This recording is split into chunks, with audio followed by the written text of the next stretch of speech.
ngaos khataman gitu. Kalau sedikit niki ngaos kalian mbak-mbak mawon niki sing kiai kalian punya mboten usah ngrungokno. Mboten usah midanget. Ngeten nggih mbak-mbak sing khataman. Ada beberapa ini kata sing mboten Jawa nggih. Kalau bahasa Indonesia mawon. Ini kalau batasi mungkin bingung mungkin. Ini sekitar 30 menit maksimal. Ada beberapa kaidah yang kita tidak boleh salah. Baik itu yang terkait tafsir maupun yang terkait tajwid. Yang terkait tafsir kula niki sering diutus ngisi teng Yambuk teng pondoke Mbak Arwani. Ada hal yang setiap mufassir itu mesti menulis begini teng Fatihah. Wa yuqaddaru qabla qaulihi ta'ala iyyaka na'budu qulu. Sebelum iyyaka na'budu itu harus ditakdirkan itu ada komponen kata yang dibuang. Gini ku kata-kata nopo kulu, katakanlah. Kenapa demikian? Karena iya kanak budi itu kita yakin itu dawe Allah. Kalau itu dawe Allah, masa iya Allah ngendikan ke kita iya kanak budi. Ya saya ulang lagi logikanya gitu. Masa iya Allah ngendikan ke kita iya kanak budi. Berarti Allah yang nyembah kita. Masa Allah ngendikan ihdinas siratal mustaqim, tunjukkan jalan yang benar. Maka ngendikan Imam Tobari, iya kanak butuh itu dawuhnya Allah yang sudah dikasihkan ke kita. Ya niki mbak-mbak sing khataman nggih di rumah akan itu dawuh Allah yang sudah dikasihkan ke kita. Cara Allah mengasihkan ke kita gimana? Allah bilang ke kita, wahai para hamba-hambaku, katakanlah iya kanak butuh. Wahai para hambaku, katakan dalam doa kamu ihdinas sirotol mustaqim. Karena kalau itu kamu anggap masih kata-kata Allah yang tidak diberikan ke kita, berarti Allah ngendikan ke kita, iya karena itu kan bukan mungkin masa iya Allah nyembah kita. Itu hal-hal yang menjadi lazim untuk ilmu tafsir yang kategorinya cara kula nggih pun fardhu ain karena memang harus diketahui. Ya kalau baleni malih ya. Jadi ada ayat-ayat Allah yang sudah diberikan ke kita dan itu milik kita.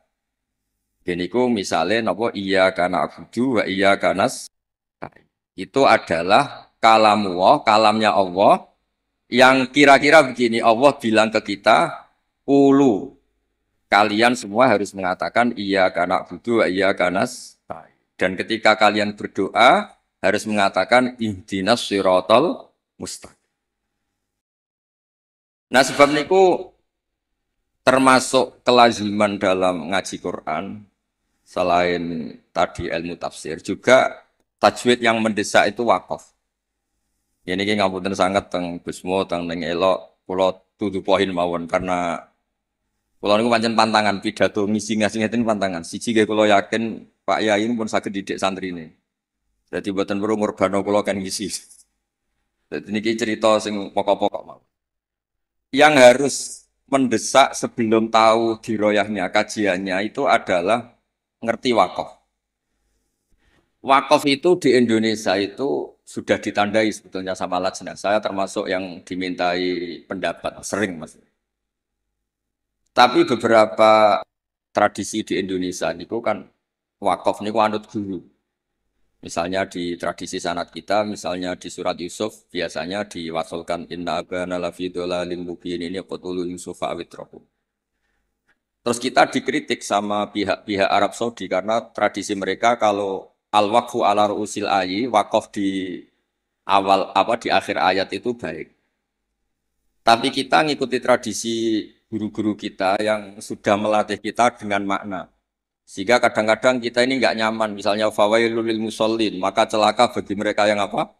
Sholat. Itu kalau lil musallin berhenti, semaannya berhenti, atau anaknya rewel berhenti, hanya ditulis oleh malaikat. Ini mbak-mbak baca fawailul lil musallin, neraka wel atau kecelakaan bagi mereka yang sholat. Sehingga terus diatur sedemikian rupa di era Mbak Arwani, Mbak Munawir, di era guru-guru kita, ditandai beberapa aturan ini nggak boleh wakaf, ini harus wasol. Tapi kemudian di era modern itu al-waqfu ala ru'usil ayi itu dianggap sunat, diyakini sunat. Nah, saya sendiri sebagai pribadi itu, yang penting tidak wakaf di hal-hal yang fatal. Saya cerita ini ada Gus Idror, menantu di sini dan putra guru saya Mbah Maimun. Mbah Maimun itu pernah ada anak-anak yasinan. Ketika yasinan jenis santri cepet-cepetan fala yahzunka qauluhum. Terus diwasolkan fala yahzunka qauluhum inna na'lamu ma yusirruna ma yu'linun. Itu keluar marah-marah. Duka besar. Karena ketika itu diwasolkan, ya kalau ngomong-ngomong ulumul Quran dan pribadi matur. Ketika itu diwasolkan, maka inna na'lamu itu jadi makaulul kaulnya orang-orang kafir. Jadi fala yahzun mongko aja sampai nyusahno ka ing sira Muhammad apa kauluhum omongane wong kafir. Rupane omongan inna na'lamu ma yusirruna ma yu'linun kan fatal betul. Muhammad, engkau jangan risau atas komentar orang-orang kafir bahwa saya, Allah, kami, Allah ini tahu apa yang mereka sembunyikan maupun yang mereka perlihatkan. Maka di situ jelas harus wakaf. Fala yahzunka qauluhum. Muhammad, kamu jangan risau ocehan atau omongan orang-orang kafir yang ngomong kalau kamu itu tidak rasul. Qauluhum bi annaka lasta mursala. Terus qala ta'ala tasliyatan li nabihi inna na'lamu. Terus kemudian Allah menasihati nabinya, Muhammad kamu tidak usah susah atas komentar orang kafir karena inna na'lamu ma yusirruna wa ma yu'lim. Sebab itu benar-benar fatal ketika kita misalnya yasinan, ya terutama bapak yang sudah khotimat, yang sudah pinter. Kalau masyarakat kan penak. Masyarakat itu selalu menang. Penak, baru kayak faham itu kepenak. Malaikat sing ngisap ya males. Ngus maca Quran kok disalahno. Lane kula nu tak kenang saking Mbah Mun niku, aku iri hak wong bodho iku iri. Islame pas-pasan ra tau wedi suul khotimah. Kene wis kiai kaji tahajud witir cek uji suul apa? Khotimah. Jadi wong awam mak penak pokoke Islam wis wae mati ya mati, ora tau kepikiran suul apa? Khotimah. Nah, mun kiai kados jenengan repot. Islam khusyuk ibadah cek donga ya wedi suul apa? Khotimah. Mun kula terangno malih. Di level ilmu, di level penelitian, itu memang masalah. Fala yahzunka qauluhum. Jadi yang benar itu ya waqaf fala yahzunka qauluhum, kamu jangan susah. Ya, jangan susah, jangan dibikin susah oleh komentar orang-orang kafir bahwa kamu itu lasta mursala, kamu itu tidak rasul. Terus Allah memulai penjelasan, kamu tenang saja Muhammad, karena aku kata Allah inna na'lamu ma yusirruna wa ma yu'linun. Terus contoh malih misalnya begini. Yudkhilu may yasha'u fi rahmati. Kadang ada yang wakaf wa dzalimin. Itu kan berarti jadinya apa? Allah memasukkan rahmatnya orang-orang yang dikehendaki. Kalau kamu wasol kemudian wa dzalimin dan wakaf di wa dzalimin berarti apa? Dan Allah memasukkan orang-orang zalim di rahmatnya. Nah hal-hal seperti ini kalau suwun mbak-mbak memang meskipun misalnya kita diroyahnya gagal itu jangan sampai secara tilawah yang mutalakotan min afahil masyayah yang kita punya sanad itu jangan sampai tidak bisa. Karena itu sekali salah itu fatal. Makanya kata Ibnu Jazari wa ba'da tajwidi kalil hurufi la budda min ma'rifatil wuquf. Saya berkali-kali kalau ngaji cerita kenapa Imam Asim min riwayati Hafiz itu ada saktah 4. Saktah 4 saja itu dikritik penggemar-penggemar Imam Asim. Sebetulnya bisa ratusan. Ya Alhamdulillah qiraatu Asim riwayati Hafiz itu saktah hanya berapa? 4. Ini ku teng Kahfi, awal Kahfi, terus teng Yasin, terus wakilaman Rokin sama di surat Tatfif atau Mutafifin kalla balrona. Nah, kenapa ada sakta? Kulo sering cerita supaya ini tiang-tiang yang seneng Quran itu hati-hati. Memang harus sakta.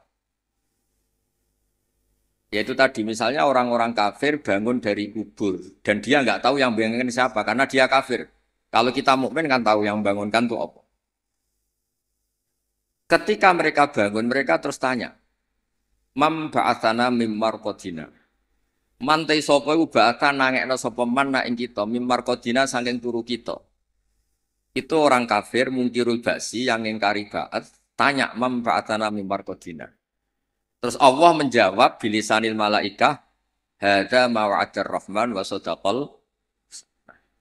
Karena yang awal ini kaulul mustafhim, orang tanya. Kemudian yang kedua itu kaulul mujawib yang jawab, maka harus disakta. Manfaatana mimmar qadina. Terus dijawab, hadza ma wa'adar rahman wa sadaqal mursalin. Nah, bayangkan misalnya bagi orang yang ngerti Quran, itu dibaca langsung. Manfaatana mimmar qadina, itu kan kacau semua. Sehingga sakta itu secara diroyah kata kitab. Kulon gak ada kitab namanya Al-Qira'atul Asyr.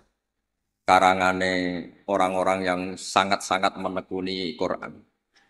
Kata beliau, sakta, wakof, taktek, apapun namanya, yang harus dipenggal itu memang harus dipenggal. Kalau ndak itu bahaya. Ya misalnya yang terkenal dia tentang kahfi. Allah itu mensifati kitabnya apa? Alhamdulillah alladzi anzala ala abdil kitab terus walam yaj'al lahu iwaja. Di walam yaj'al lan orang gawe sapa Allah taala lahu ing kitab Quran. Ora digawe iwajan ing bengkok. Kalau kamu baca langsung qayyiman lan ora digawe ingkang jejeg. Berarti Quran itu ya ora bengkok, ya ora. Itu fatal betul. Tapi kalau jadi sakta, disaktakan itu terus normal. Walam yaj'al lan orang gawe sapa Allah lahu ing Quran to maring Quran ora digawe iwajan ing bengkok. Sakta ora bengkok iku apa? Qayyiman tegese jejeg. Terus kata ulama-ulama dalam dialog seluruh dunia, tidak hanya di Arab, di seluruh dunia karena lughat itu rasanya sama, dzauqiyatul lughat itu sama, seluruh dunia sama. Saya misalnya bilang ke santri saya, "Cong jangan belikan sate, pecel, rawon." Pasti semuanya ini manhiyat. Cong, saya jangan belikan sate, pecel, rawon. Ini semuanya apa? Manhiyat. Enggak boleh.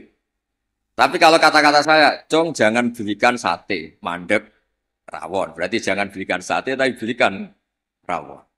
Jadi berkahnya sakta itu tidak ada tasallutul amil. Amil yang depan itu tidak amal pada amil yang berikutnya. Jadi hanya walam yaj'al lahu iwaja. Ya iwaja saja yang jadi maf'ul bihnya yaj'al. Bukan qayyiman. Nah, hal seperti ini ulama itu sangat tahu, bukan sekedar tahu, sangat tahu. Sehingga terus ijtihadnya Imam Asim itu harus disakta. Nah, orang-orang perawi tajwid itu memang kadang-kadang hanya talaki. Talaki itu pokoknya anut guru. Sebetulnya juga harus dijelaskan sakta, wakof, takta itu fungsinya sama. Yaitu kata-kata di depan yang harus terputus, harus terputus. Terus yang terakhir kalau contoh wakof itu yang ini paling fatal, lebih fatal lagi karena bisa menyinggung banyak malaikat. Wa kadzalika haqqat kalimatu rabbika 'alal ladzina kafaru annahum ashabun nar. Allah sudah menitahkan secara pasti bahwa orang-orang kafir itu pasti ashabun nar, pasti penghuni neraka. Misalnya Anda wasol, itu bisa berurusan dengan malaikat hamalatul arsy. Kalau Anda wasol berarti kan gini. Wa kadzalika haqqat kalimatu rabbika 'alal ladzina kafaru annahum ashabun naril ladzina yahmiluna al-arsha wa man hawlahu yusabbihuna bihamdi rabbihim. Itu kan fatal betul. Dan sudah kepastian Allah kalau orang-orang kafir itu ashabun nar, penduduk neraka. Siapa penduduk neraka itu? Alladzina yahmiluna al-arsha, yaitu malaikat-malaikat yang bawa apa? Ars. Jadi hal-hal seperti ini memang lani kula nggih syukur ditakdir radi ngalim nggih syukur. Dadi nek maca Quran niku malaikat itu gak gawok. Dianggap normal. Menawa cara kula dadi malaikat roh macane Quran mungkin nggih mbak-mbak sing rong pati ngaji. Diwaca digubut ya sementing ordere selesai khataman niku. Semaan wis penting bar. Niku ya pancen masalah tenan. Karena tadi ada lafat-lafat atau kalimat atau untaian kata yang kalau diwasolkan itu masalah. Ashabun nar itu adalah orang-orang kafir. Sementara alladzina fil arsy itu terkibnya mubtada. Berarti begini yang benar. Alladzina utawa wong akeh utawa para malaikat akeh sing yahmiluna al-arsy sak teruse ku yusabbihuna bihamdi rabbihim wa yu'minuna bihi wa astaghfiruna lil ladzina amanu. Kula suwun ning babak ngeten misale mbak-mbak boten boten kober diro ya. Gus kepengen nikah arep-arep payu nikah sudah serak kober diro. Soale ngaji kula nu nggih ngertos sanate ning elok ngaos teng kene Kiai Nawawi ngrukem ngaos teng kene Mbak Arwani. Kiai Nawawi niku kancane bapak kula. Zaman sami-sami teng Kudus. Beliau dulu malah manggen teng pondok Buyut kula, manggen teng Damaran Kiai Nawawi ngrukem. Jadi ketika niki kalau ngomong namun fokus ulumul Quran. Jadi terus dikaranglah kitab-kitab ulumul Quran yang spesial wakaf. Karena wakaf itu yang paling fatal kalau salah itu paling fatal. Ya ada soal misalnya wa kadzalika haqqat kalimatu rabbika 'alal ladzina kafaru annahum ashabun nar kok terusane diwasolno alladzina yahmilunal itu malaikat aras bicara bener. Biasa semaan ngawur, masuk malaikat hamalatul arsi jadi asabun, itu kan fatal. Garu-garu. Mulane donga mawon sampean. Mulane nek sampean Qur'ane fakofera bener maca sing cepet ae. Dadi malaikat ora kok bernilai, mergo bingung terus. Dadi malaikat kaya sing nyemak, delok pojok etok. Karena sekali maca mbok jiwai jebule salah itu malah napa? Malah fatal. Mau niki yang kedua kalau cerita syifa, Quran itu syifa, obat atau solusi. Ini juga penting dijelaskan. Ketika kita nekuni ilmu astronomi atau falak, itu Quran cerita dan itu pasti benar karena bisa dibuktikan. Gini gue misalnya cerita asyamsu wal qamaru bil husban. Allah itu bikin matahari dan bikin rembulan itu untuk hitungan. Makanya ngendikane Allah di ayat lain huwallazi ja'ala syamsa diya'an wal qamara nuran wa qaddarahu manazila li ta'lamu 'adadas sinina. Kemudian ada tahun Syamsiyah yang kebetulan terkenalnya di Indonesia itu tahun Masehiyah atau Miladiyah. Sebetulnya itu tahun Syamsiyah, enggak ada hubungannya dengan Miladiyah. Kemudian yang satunya Qamariyah. Sebetulnya ya Qamariyah. Karena yang Syamsiyah sudah milik sebelah, dikatakan Miladiyah, terus Sayyidina Umar itu memaklumatkan ya sudah yang Qamariyah katakan Hijriyah, sehingga kita ini punya. Makanya ada Miladiyah, ada apa? Hijriyah. Itu hakikatnya adalah Syamsiyah sama apa? Qamariyah. Sehingga peneliti astronomi itu juga suka sama Quran. Karena itu juga memenuhi hasrat mereka yang suka ilmu. Terus lasamsu yambaghi laha an tudrikal qamara walalailu sabiqun nahar dan seterusnya dan seterusnya. Kemudian ada orang itu juga suka sosiologi, suka ilmu sosial. Dan itu yang saya sering setiap misi di Jogja mesti saya itu cerita ilmu sosial. Ilmu sosial itu kebetulan bapak sosiologi itu yang paling dikenal jenis Ibnu Khaldun. Punya kitab namanya Muqaddimatu Ibnu Khaldun. Kalau sinau tenanan, dia sinau tajribah, maksudnya penelitian sosial juga sinau kitab-kitab. Kata Ibnu Khaldun begini, dan ini harus dihayati, dilakukan ketika mbak-mbak pulang. Andai kan Rasulullah SAW itu setiap hari bisa terbang Mekah Madinah, setiap hari Mi'raj. Tapi Nabi itu kikir misalnya, tentu ini misalnya, kikir, setiap ketemu orang itu misoi, ketemu orang itu menyakiti, merugikan. Itu tetap tidak akan diikuti. Jadi misalnya kulon gadah kiai atau gadah konco, sing tiap hari itu terbang di Mekah, Jumatan ini Mekah, Wopo ini Mekah terbang, betul numpak pesawat, ngirit keramat tapi ngirit. Tapi dia medit, nak diutang kulo ya orang nyaur, ketemu kulo misalnya, tetap tidak saya hormati. Tapi kalau dia orang kebanyakan, nggak bisa terbang, nggak bisa apa. Ambek kulo lomo, ambek kulo santo, nggak pernah merugikan saya. Tetap saya hormat. Sehingga para pakar-pakar di semua, di seluruh dunia, itu menghormati betul. Sisi sosiologi Quran. Gini kok Allah ngendikan tentang kekasih. Fabima rahmatim minallahi lintalagum. Walau kunta faddun ghalidhal qalbi lan faddu min hawlik. Muhammad, kamu dicintai orang banyak itu karena layinal janib. Kamu itu santun, kamu itu menarik, kamu itu simpatik. Walaupun tafadhan ghalidhal qalbi lan faddu min hawlik. Kalau kamu itu angkuh, keras hati, orang sekeliling kamu pasti bubar. Misalnya kula nu wonten Zahid, bedino iso terbang ning Mekah. Bariku kok nyolong pitik kula, tetep tak ora tak arani maling, ora tak arani wong keramat, tapi tak arani maling. Wong iso terbang Mekah tapi wong nyolong pitik tetep tak arani maling, mboten tak arani tiyang napa? Tapi ra iso terbang ning Mekah, tapi ngekeki sampean alpat, tetep ki matur nuwun wong apik. Nah, sehingga ini ngendikan ulama, bukan ngendikan kula. Sehingga mukjizatnya Nabi Muhammad SAW itu ya peradaban itu. Bu istuli utamima makarimal akhlak. Peradaban. Yaitu mukjizat Nabi terbesar ya peradaban itu. Sehingga kenangannya orang-orang kafir masuk Islam mesti tanya, kenapa kamu Islam? Saya ini kenal, nyebutnya masih jangkar, saya ini kenal Muhammad tuh lama. Dan kenangan saya itu layak dibu alan nas. Dia tidak pernah bohong pada manusia. Fala yakdiba alaqa. Makanya Islamnya orang Islam dulu itu unik. Yang Islam itu teman dekat semua. Bojone sampean, mbak-mbak iso ben ati bojo. Orang-orang ngandel wis sing lanang. Kok nak melarat mangkel mergo kere, nak sugih kepen wayah, ruwet wong lanang ruwet. Tapi Nabi itu sing pertama iman Sayyidah Khadijah. Niki tantangan waro jarang. Bojo ngimani sing lanang itu jarang.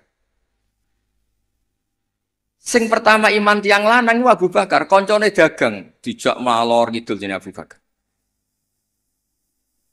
Zaid niku bin Harisa. Anake ketua suku. Ilang teng Mekah ditemuk tiang terus dadi budake Khadijah terus dikekno Kanjeng Nabi. Pokoke Zaid iku budak. Niku bareng derekno Nabi tahunan niku wong kok apike ngene. Niku dijaluk bapake merdeka meneng mboten purun. Sampai diceluk Zaid bin Muhammad. Intinya ngeten, Islam itu apa? Dawe pangeran amlam ya'rifu rasulahum fahum lahum munkirun. Muhammad ini figur yang saya lepas dan Anda bisa ngecek bapaknya siapa, keluarganya siapa, perilaku sosialnya kayak apa, punya reputasi bohong apa enggak, punya. Makanya ketika Nabi pertama dakwah lau akhbartukum, ara'aitum lau akhbartukum. Saya kalau cerita ke kamu bahwa sekarang di balik gunung itu ada pasukan yang mau menyerang kita. Akun tumusodiki ya, apa kamu percaya sama saya? Semua zaman itu jawab, majarobna alika kadiban. Muhammad selama ini saya tidak pernah kamu itu bohong. Sehingga ketika Nabi memaklumatkan diri jadi Nabi, itu yang pertama-pertama beriman ya Sayyidah Khadijah, Abu Bakar. Karena ya alasannya selama ini kenangan saya itu gak pernah dibohongi Muhammad. Kalau dia tidak bohong sama manusia, maka tidak akan bohong sama Allah Subhanahu wa Ta'ala. Sehingga mukjizatnya Hadaddin itu ya peradaban itu. Ya saya ulangi, mukjizatnya Hadaddin ya peradaban. Sehingga agama ini dibawa mulai Rasulullah sampai Wali Songo sampai sekarang. Kiai yang diikuti orang banyak ya yang peradabannya baik. Baik itu bisa manfaat atau paling tidak merugikan orang lain. Coba kalau saya misalnya jadi kiai terus dapat mukjizat tongkatnya Nabi Musa itu untuk apa dong? Bingung kan? Tak sebelah ono segoro nak ramandi yo isin. Terus nak mandi yo dikomplain pas iku kapal-kapal tongkang. Terus rusak kabeh kan? Ono kapal feri, kapal tongkang, kapal pesiar gara-gara kula latihan jaduk malah tenggelam kabeh kok ono nabi kon ganti rugi kan malah repot. Lah nak ramandi jarene ora mandi. Tapi hadal Quran kata semua ulama bukan satu, semua Quran. Mukjizatu Rasulullah SAW paling top gitu kan. Apa itu? Jadi itu peradaban. Kalau nu sering cerita tentang santri-santri. Kamu punya teman Zaid. Ketika berteman dengan kamu, Zaid ini miskin. Kamu kasih uang, kamu santuni, kamu sayangi. Itu ketika dia jadi menteri atau pejabat di Jakarta, kamu ketemu itu pede. Karena apa? Hubungan kamu itu yunfikun. Al-yadul ulya khairum al-yadis sufla. Makanya pertama Quran itu cerita orang baik itu siapa? Wa mimma razaqnahum yunfikun. Jadi orang medit itu ya mangkel tenan. Saya hidup di Jogja lama, sering teng Jakarta. Saya tuh merasa dilindungi itu ya oleh konsep sosial Quran. Kalau ketemu orang itu gimana? Alladzina yunfikuna fis-sarra wa dharra. Usahakan kalau ketemu orang lain itu berkontribusi. Ketika kecewa wal kadhiminal ghaidha. Ketika kecewa itu ya tidak usah meledak-ledak terus miso-miso maksudno. Maksudno nak ra mandi yo isin, nak mandi ngrugekno wong Islam. Jadi kemungkinan dua-duanya itu buruk. Ya nak ramadi sin, nak mandi ngrugekno wis. Terus wal afina anin nas, ketika kecewa itu mudah memaafkan. Semua orang yang diterima banyak orang, itu pasti ya itu. Dia dermawan, paling tidak merugikan orang lain. Ketika kecewa wal kadhimin al itu bisa mengendalikan emosi wal afina anin nas. Sebab itu saran kula terakhir teng Mbak kula boten kepengen ngaji sing aneh-aneh ini sing otoritatif. Sayyidina Ali itu kalau ngandani orang masalah sosial itu gampang. Kata beliau, ahsin man syi'ta takun amiro. Kamu baik saja sama seseorang, pasti kamu jadi pemimpinnya. Kita misalnya pergi, misalnya pakai Innova, Innova itu milik kita, sing melok numpang ya tetep mbok warungno, kamu baik, takun amiro. Pasti kamu pemimpinnya, karena kamu al-muhsin yang baik. Terus, wahtas ilaman syi'ta takun asiro. Silakan aja jadi orang murahan. Ketemu menteri ingin dikasih uang, ketemu kiai ingin dikasih uang, ketemu teman kepengen dikasih. Takun asiro, pasti kamu jadi pecundang. Wastaghni amman syi'ta takun nadhiro. Kamu jangan pernah butuh sama orang lain, maka kamu akan setara. Karena kita tidak butuh dia, kita setara. Orang itu sampai nyuwun sewu murahan dan tidak punya harga diri karena sering butuh sama orang lain. Kalau tidak, pasti kita setara. Nah itu, eling-eling apa? Ahsin man syi'ta takun amiro. Wahtas ila man syi'ta takun asiro. Wastaghni amman syi'ta takun nadhiro. Sehingga ketika Islam dibawa ke Eropa oleh Abdurrahman Dakhil, Bani Umayyah, dan Islam dibawa kemana-mana, termasuk Wali Songo di Jawa, di Indonesia. Itu mesti yang ditontonkan, yang disejarahkan, mesti hal-hal sosial. Kayak Sunan Giri ya terkenal. Kayak klambi wong sing wudo, kayak mangan wong sing lesu, kayak tongkat wong sing wuto. Mesti filosofinya semuanya sosial. Dan sosial ini yang akan ngawal kita ila yaumil. Makanya kalau suwun pun mboten usah bayangno wiridan terus dadekno jenengan keramat mboten. Kula bolak-balik matur teng semua kesempatan ngaji dawuh Ibnu Khaldun, hadza Rasulullah ahabbul khalqi ilallah. Ini Rasulullah, orang paling dicintai Allah. Itu saja kena khitab walaupun tafadzur ghalidul qalbi lan faddu min Rasulullah sing man uyida bil kauni kulli, orang yang bisa memanfaatkan alam raya ini sebagai mukjizatnya. Nabi bisa ngendikan sama kata, Nabi bisa ngendikan sama dob. Waddob wal ghazala yasyadani laka birrisalah. Hewan-hewan yang enggak bisa ngomong itu sakit ngomong, menyaksikan kalau Nabi itu Rasul. Batu bebatuan di Mekah salam sama Nabi. Kalau engkau ini ya Rasulullah.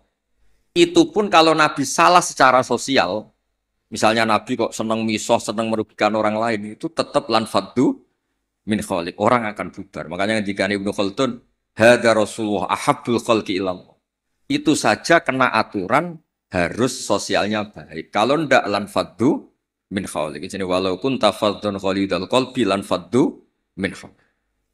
Padahal Nabi ini kata Ibnu Khaldun, man lau sya'a uyida bil kauni kulli. Orang yang kalau Allah menghendaki bisa memanfaatkan seluruh alam raya ini sebagai kekuatan mukjizat. Itu saja harus mengikuti tatanan apa? Sosial. Ini tidak boleh napa? Fadzon ghalidul qalbi. Sekali itu terjadi lan faddu min pakai lam taukid. Jadi kalau dimaknani model makna kiai-kiai kuno, walau kunta diparil itu berarti enggak terjadi. Lau itu imtinaiyah, jadi itu enggak terjadi. Walau kunta diparil, diandekan ana sapa sira Muhammad itu fadhon wong sing angkuh utawa sing sombong sing atos atine walidul qalbi lan fadhu yaktine mesti bubar. La itu mesti bubar sapa ngakeh. Min khaulik saking sekeliling kamu. Ya dados kula suwun niki ya kudune terakhir jen kula niku gini niku Gusmo ning elok amun ngundang malih niki wonten Gus Sidra kula niku tiyang sing kathah sinau nganti sakniki kula niku tesih sinau mboten kok krana kepen pinter nggih mboten kula niku sinau seneng senenge nggih pokoke seneng kula niku nak termasuk kiai sing mboten nampa tamu itu mboten krana sombong kula nggih mertamu kula nggih pendak ngaji kula nak ngaji ramah tapi nak mboten krana menapa niki mboten membela diri mboten karena kula niku kepengen mawon konstruksi tafsir di Indonesia niku ya ngikuti ulama-ulama dulu. Caranya gimana? Ya kita baca. Kalau kita tidak baca, itu ya akhirnya Islam menurut saya. Itu kan lucu, Islam kok menurut saya. Nabi ora, kiai ora, wali ora, terus Islam menurut saya gini. Islam mbahmu menurut saya itu kan aneh. Tapi jadi kalau orang itu kalau nggak baca itu pasti akhirnya menurut saya. Tapi kalau baca dia terbentuk oleh yang dibaca. Ya misalnya wong ape medit itu ya isen ngkorane wa mimma razaqnahum yunfikun. Wong apik ku sapa? Yang kalau punya rezeki itu yunfikun, melakukan infak. Jebule sak uripe mulai cilik nganti mati ku uripe yunfakun. Mau dikasih tok. Itu kan ya ora mutu, tuh urip boten kan boten mutu. Begitu juga di misalnya kul huwallahu ahad, kul tuh katakan tuh ada iklan. Jika ketika kamu tauhid itu pribadi atau sendiri berarti tidak bentuk orang lain menjadi ahli tauhid. Karena kul tuh katakanlah itu ada maklumat yang dimengertikan orang lain. Kalau sering cerita tentang santri-santri. Nganti anak Islam itu bapaknya marai syahadat. Gurune marah. Ada interaksi sosial yaitu anak mulai cilik diwarai apa? Syahadat. Dimulai apa? Kul, katakan untuk diri kamu, untuk orang lain, untuk anak didik kamu. Berkahnya dikatakan yang diajari menjadi menjadi tahu terus Islam keberlangsungannya sampai ila yaumil. Nah, misalnya terus kiai gelendam atau mulang sementing gak ngelarani wong takok iso meneng kan yo ruwet. Diroyahnya gimana? Diroyah itu kajian. Ono wong takok alamat. Udi pondok Darul Quran meneng ae. Udi langitan meneng ae. Bukan mangkel. Mulane dawuh ulama-ulama itu hadza syaitonun akhras. Iku ora wong meneng asukut asalam mboten iku setan sing bisu. Karena sebagian kebenaran memang harus kul apa? Kul katakanlah, kulu katakan. Lah kula ngerti ngeten iki baru kayak maca. Kenapa harus ada kul?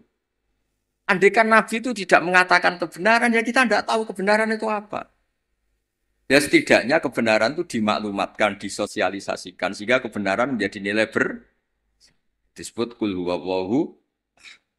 Jadi ini mukjizat-mukjizat yang akan menamatkan kita ila yaumil.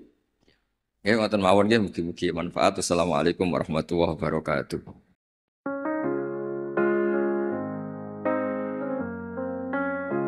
Langit senja merona, pulang dari mengaji, suara azan berkumandang, hati tenang terasa damai.